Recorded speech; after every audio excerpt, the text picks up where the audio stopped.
कार्यक्रम के पुण्यार्जक हैं प्राचीन श्री अग्रवाल दिगंबर जैन पंचायत रजिस्टर्ड धर्मपुरा, प्रधान श्री चक्रेश जैन, महामंत्री श्री विजेंद्र जैन, कोषाध्यक्ष श्री शेखर जैन, सचिव श्री नीरज जैन, मंदिर मैनेजर श्री पुनीत जैन, पंच कल्याणक महोत्सव समिति श्री 1008 पारसनाथ जैन मंदिर, वर्धमान कॉलोनी, सागर, मध्य प्रदेश।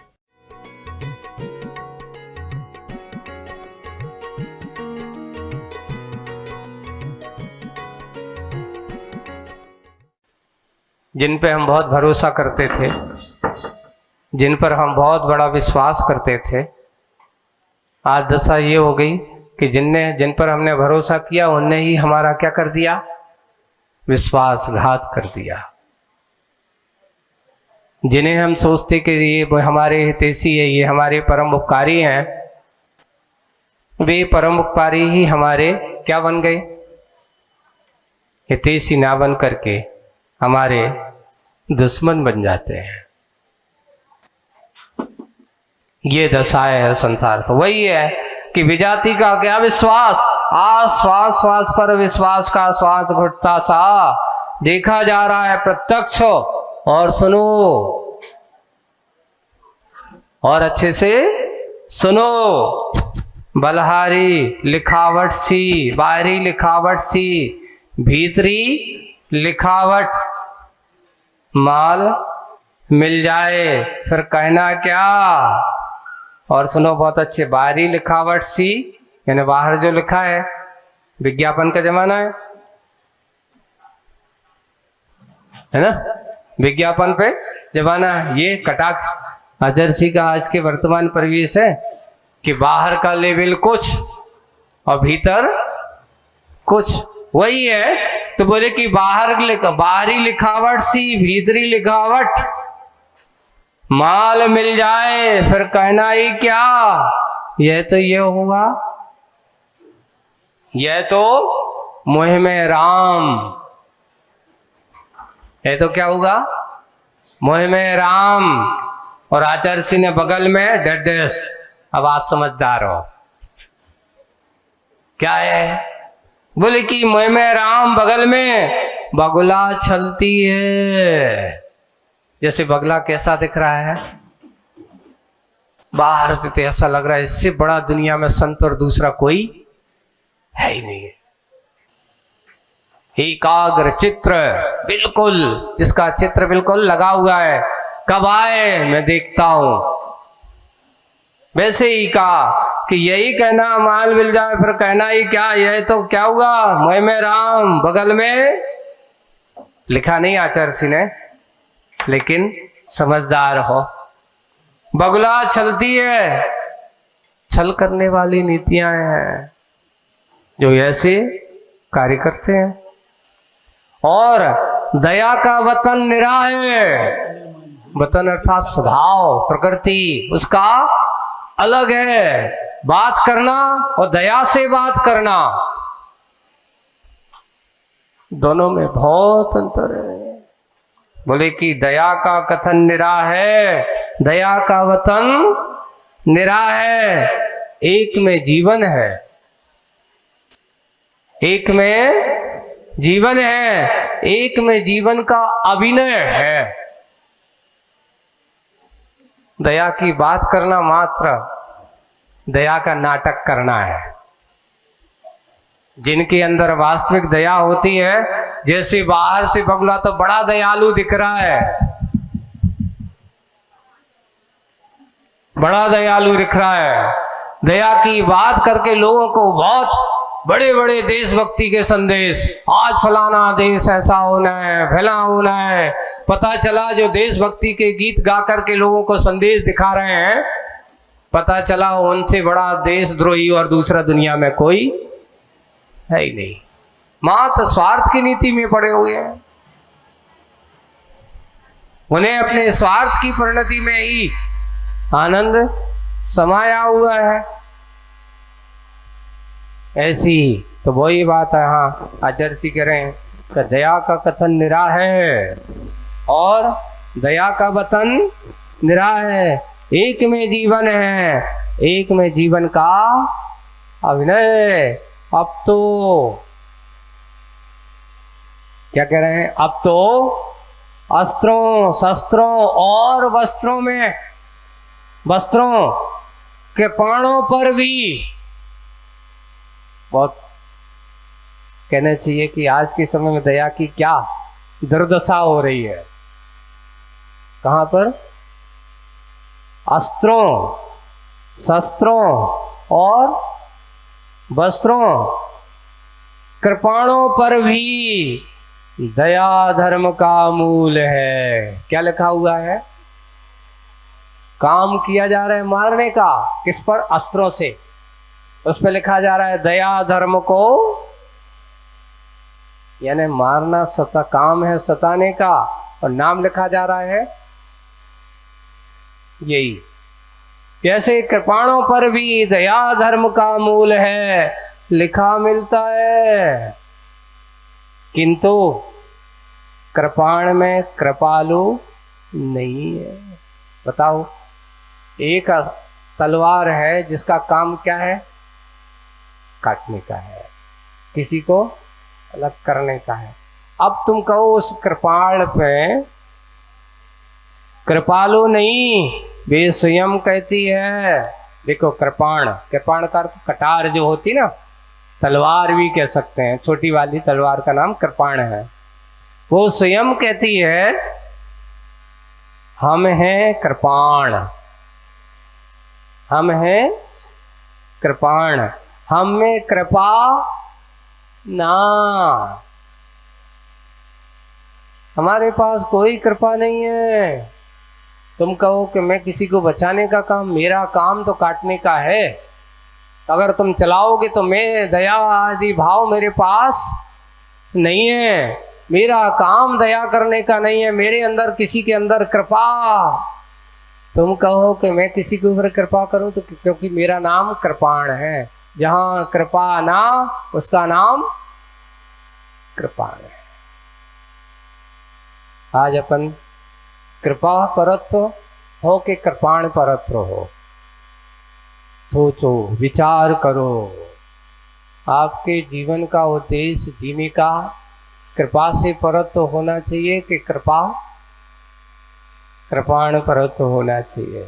एक दूसरा और एक बात और आती है, अपन के साथ विचार करो कि जब हम किसी के दया के भाव से युक्त होना चाहिए, दया से युक्त होकर के जीवन जीते हैं, तो वो आनंद की एक अनुभूति अलग होती है। जब हम किसी का अच्छा कार्य करते हैं, किसी का सहयोगी बनते हैं, उस समय की अनुभूति उसकी एक अलग होती है।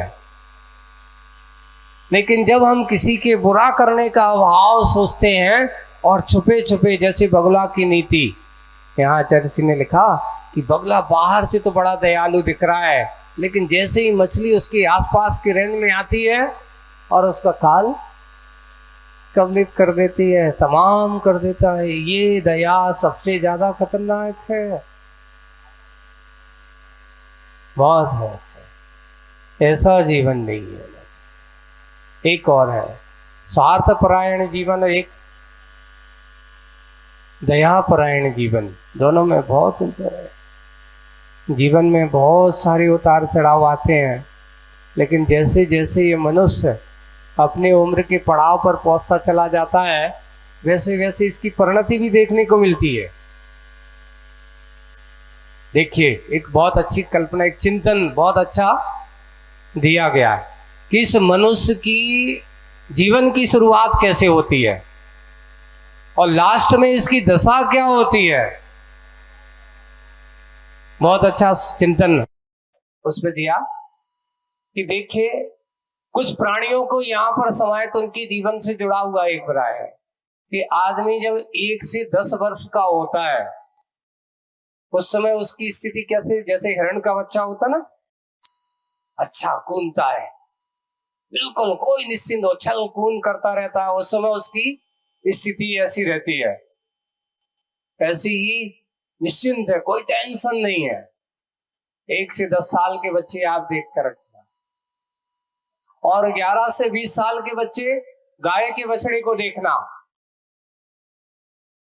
उछल कूद तो रहती है, स्फूर्ति रहती, पर हिरण के बच्चे से थोड़ी सी कम होती है उसकी स्फूर्ति है। फिर उसके बाद जब वह और बढ़ता है तो 21 से 30 साल 40 साल तक की उसकी उम्र जो होती है, वो जैसे गाय का जो सांड की जिंदगी होती ना, जवानीपन चरम पर होता है, सांड की जिंदगी जैसी, ऐसी आदमी को। फिर उसके बाद आता है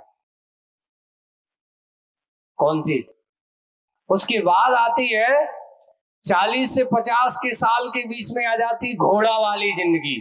अब तो भैया जो करने। फिर 50 से 60 साल वाली गधा की जिंदगी, धोते रहो, कौन खिलाना है,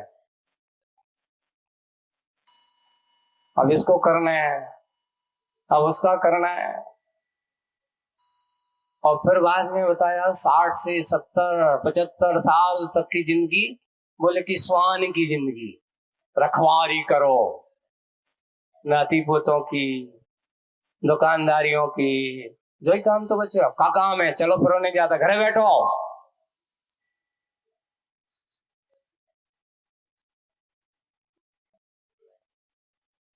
ये दशा है। फिर बाद में बोले कि महाराज 80 साल के बाद की जिंदगी क्या होती है, 80 से 100 के बीच में, बोले कि उल्लू को देखा, उल्लू की जिंदगी, रात भर टुकर टुकर देखता रहता, नींद आती नहीं है, नींद तो सब चली जाती है, हंसते रहो, जागते रहो, चिल्लाते रहो।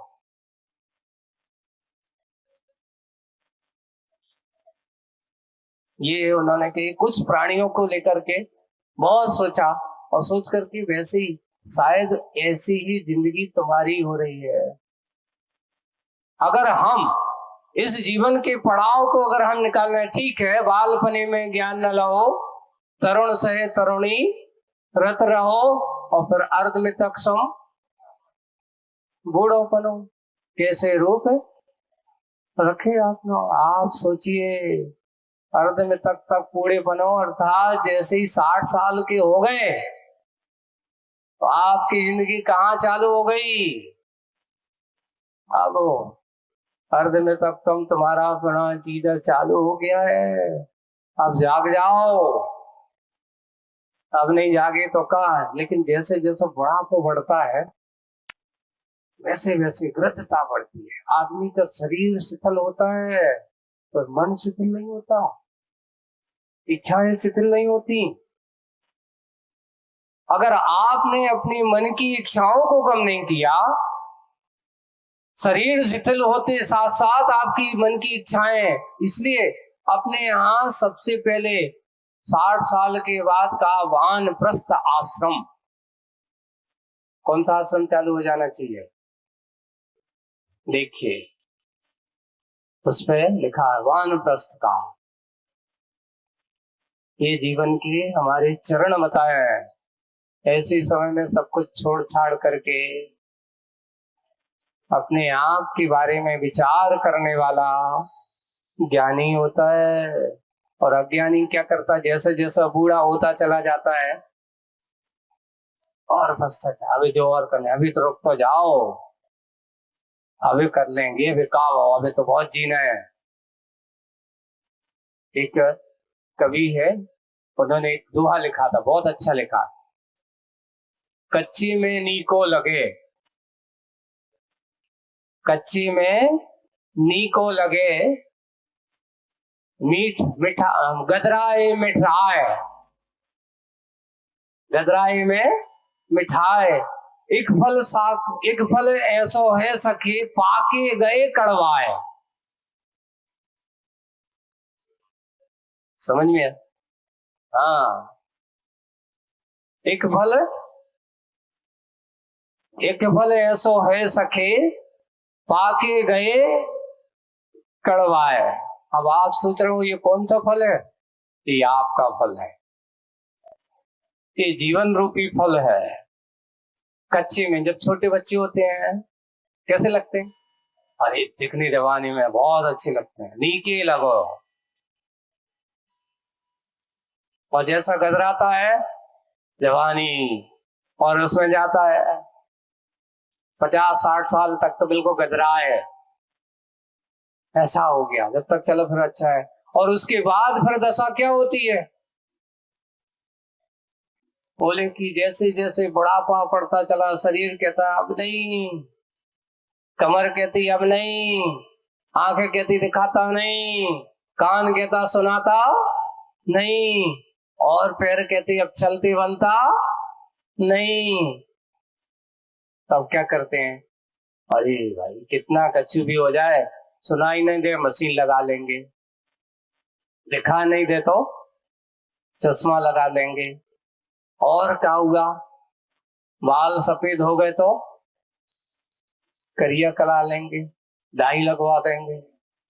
दांत अगर टूट गए तो नहीं, बत्ती लगवा देंगे।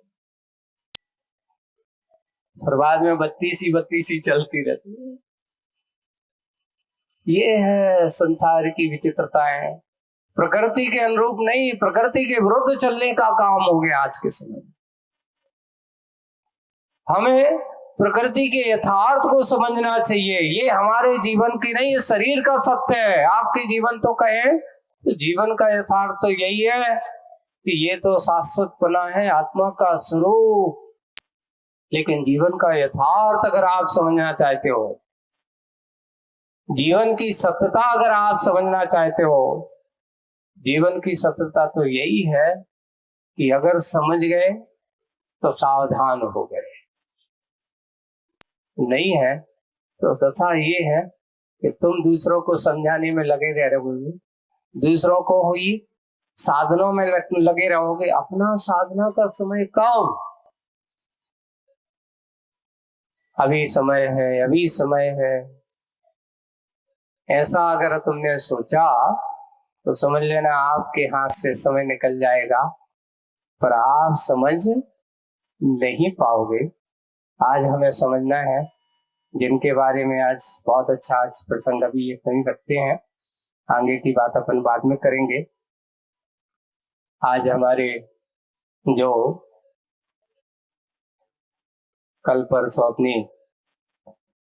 जिन्होंने अपने जीवन के यथार्थ को समझा और समझ करके अपने जीवन को धन्य बनाया, ऐसे हमारे आसन्न सागर जिन्होंने नाम पाया गुरुजी से, उनकी समाधि मरण का ये प्रसंग आप सबके बीच में आएगा। उसको बैठेंगे, अभी हम भी बैठे हैं, चिंता मत करो, 15-20 मिनट आपके बीच में। आज अभी इतना ही। बोलिए परम पूज्य आचार्य गुरुवर श्री विद्यासागर जी महाराज की।